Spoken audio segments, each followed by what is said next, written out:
అండి ఇది రెడీ చేసేటప్పుడు అయితే చాలా చెత్త అయి ఉంటుంది. అది నాకు కనిపిస్తే ఖచ్చితంగా వాళ్ళు కొట్టేదాన్ని. మొత్తం నేను వచ్చేసరికి నీట్గా చేసి పెట్టారు. కానీ ఇది ఏంటనుకుంటున్నారు, ఒక్క కార్డ్బోర్డ్ షీట్ని అయితే వాళ్ళు షర్ట్స్ టీ షర్ట్స్ ఫోల్డ్ చేసుకోవడానికి రెడీ చేసుకున్నారంట. అది ఎలా వస్తుంది ఏంటి అన్నది కూడా మీకు డెమో చూపిస్తాను.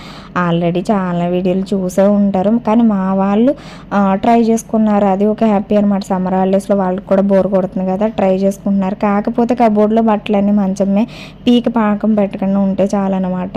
ఇప్పుడు షర్ట్ని ఫోల్డ్ చేసి మా వాడు చూపిస్తున్నారు చూడండి. నన్ను రాగానే కూర్చోబెట్టి ఇది చూపిస్తున్నారనమాట, ఎలాగ ఫోల్డ్ చేస్తున్నావు ఏంటి అనేసి.